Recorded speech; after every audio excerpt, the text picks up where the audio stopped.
Alright guys, so the first task of the day was getting that steering wheel off.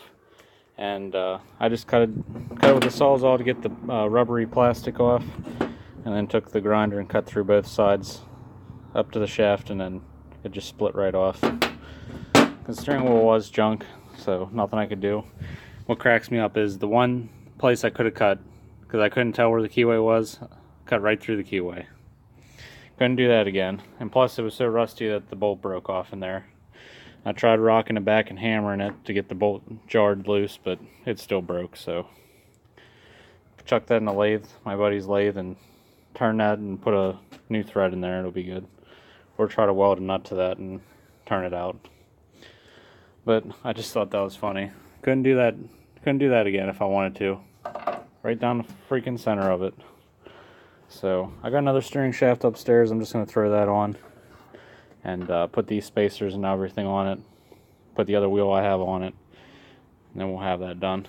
So that's where we're at for now.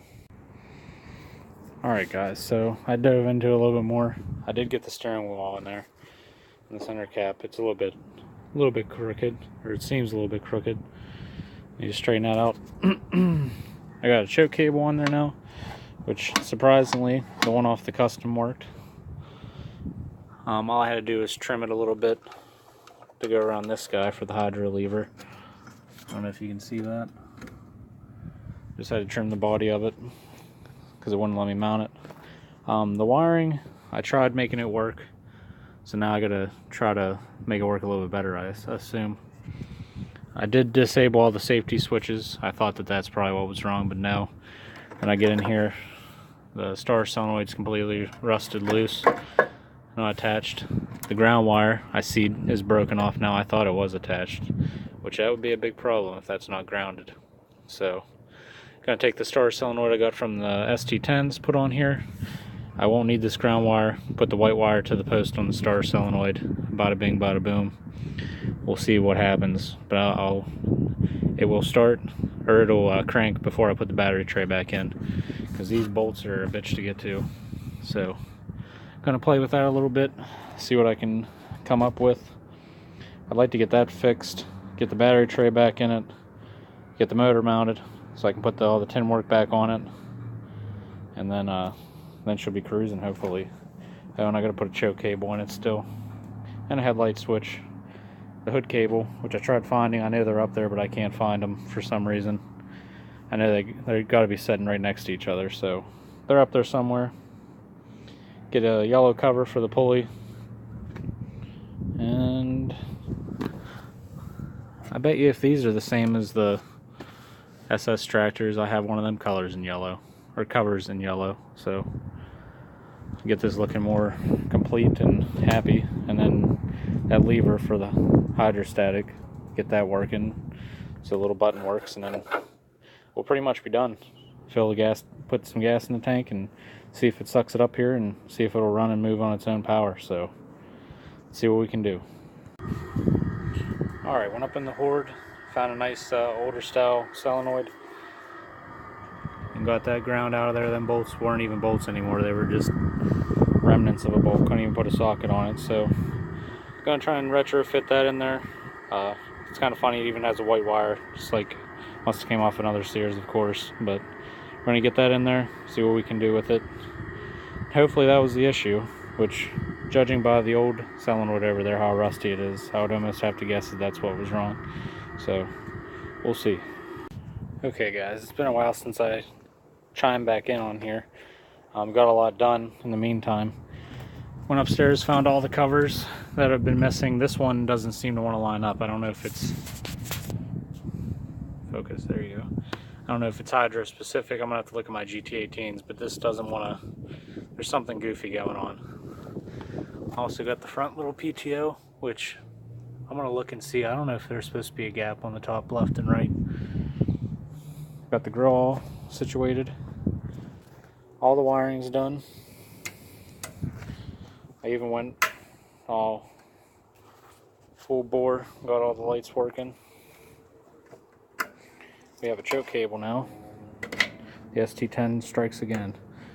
Then I found a really nice hour meter upstairs, polished it up. Got that put on.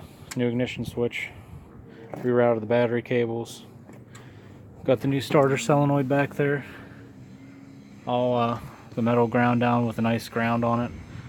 Rerouted the negative to this side so it matches my battery that I have, because the other way all the cables were stressed out. Got the throttle and choke cable in this nice little P-clip to keep them nice and routed, because I'm not going to mount it to the muffler. I got to get the correct hardware to mount it for the throttle and get the spring for over there. But I did have it running today. I also need to get a muffler because it's super loud. I added this engine ground to help out with things. That's the wiring. Another one of them P-clips found off the ST10s. They just keep giving and giving. Got the ground wire ran down to the block. Seems to work. I did find the hood cable that I was saying I couldn't find. Put it in its factory location. But then we ran into problems. So now you can see there's fluid leaking. I got fuel leaking everywhere, and also the hydraulic lines are leaking. 2 of them, and they'd be the pressure ones, not the simple rubber hoses. So I'm gonna have to dive into that, but get the fuel leak fixed first. And then I have a cover that goes over this I'm gonna put on, and then I'm gonna fabricate the one that goes over that off the other GT18 I just bought. Take that to work and make one that looks just like in painted yellow, probably, or maybe black. Nah, they were yellow, never mind. But yeah, I'm pretty disappointed the gas tank leaked. Got all new hardware on the electrical stuff. Got all the ground wires ran. I found the points wire, put that on. So it is turnkey now. Fires by itself. We were getting fuel up here perfect. The fuel pump would suck it up there no problem right away. You guys saw the steering wheel, got that on. All the stuff from the ST12s went into this, the headlight switch. The ignition switch I got off eBay. The guy was parting a GT18 out. I've been buying some stupid stuff for this to put on. I got the hood mounted really nice. Look at that. Got the hood where it closes and latches really good.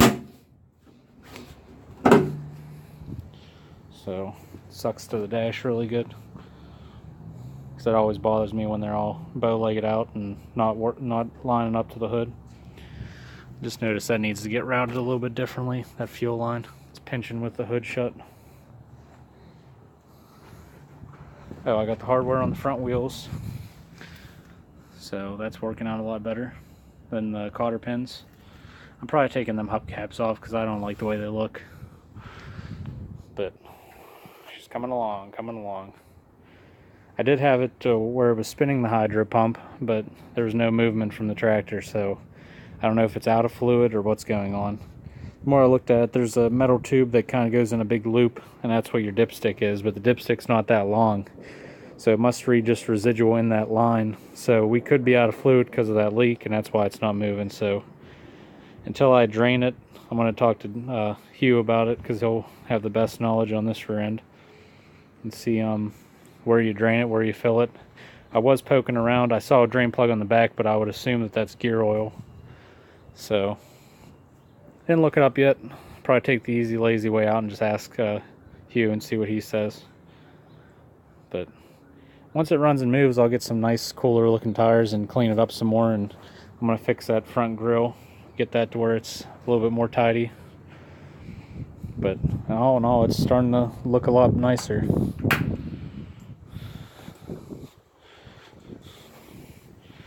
I was excited them headlights were good, so I just made them to where they worked.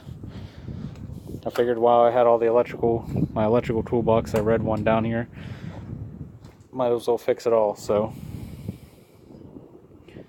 the only thing that blew apart when I tried messing with it was the switch for the 3-point hitch, but I only have one electric 3-point. It doesn't currently work.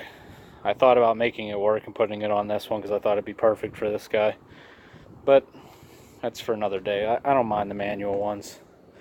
So the next project is fixing the hydro to where it'll move, and changing all the fluids, the gear oil, all that jazz. And then I want to take that rear brake apart and make sure that that's working, because this thing's a bitch to push. So, oh, and then this lever. So the list is getting shorter, but then we just added some to it today. with the leaks. So, which I guess you have to assume that that's going to happen. But that's what we got done. We didn't get anywhere with the blue bomb over there. The reason she calls it Jehovah's because when we bought it, the motor that was on it knocked so bad that Jehovah's Witness is where the joke comes from. But yeah, pushed it out of the way so I didn't damage it or do anything while I was freaking out throwing wrenches over here. Just kidding. But yeah, we'll probably play with the SS12 next weekend and this one next weekend some more. Get some knowledge this week and then hit it again pretty hard next weekend. But it is looking really cool. I don't know if it's just because it's a hydro or what it is, but when you set on this fucker, it just feels like a tank. I don't know. It has a different feeling than a regular Suburban. But it's been a while since I've been on a twin cylinder one. You compare that to a little 12 horse one, the hood's longer, everything seems bigger on these. And the Eagle Eye among you might have noticed the 3-spoke steering wheel. I was going to put the ST10 steering wheel on it, but that 3-spoke was upstairs off of a SS16. I parted out, and it works really nice. So until I find maybe an ST12 that's pretty rough that I can get the steering wheel off of, that's going to have to do. But it is really big. It works out nice, just like on the stick shift tractors to help turn. So it's coming along. I hope you guys like these little videos. I didn't do a step-by-step because it's freezing out here. I shouldn't even be outside, but you just get the bug and you have to tinker. So until next weekend, I guess this is where we got done.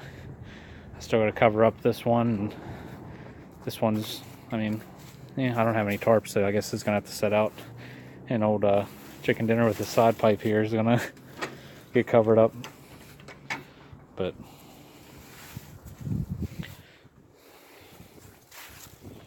hopefully we'll have grass by maybe next weekend. I can see some poking through.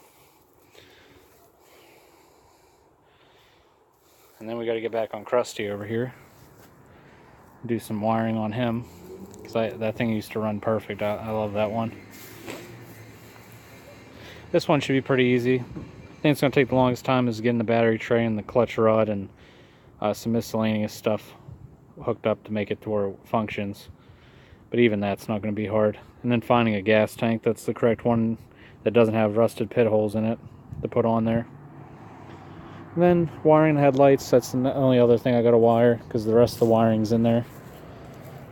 And change the shift knob she wants to do. And then we'll be putting some new meats on here because they're more of the tiny ones. Tiny back tires and the normal front tires, but they're pretty dry rot cracked and off the beads, so they got to go. But next weekend hopefully it's warmer, get some things cleaned up, get some more stuff going on. It was kind of slow paced this weekend, but gotta do what you gotta do. So, and I got a mess out here and it's getting pretty dark, so I'll talk to you guys later.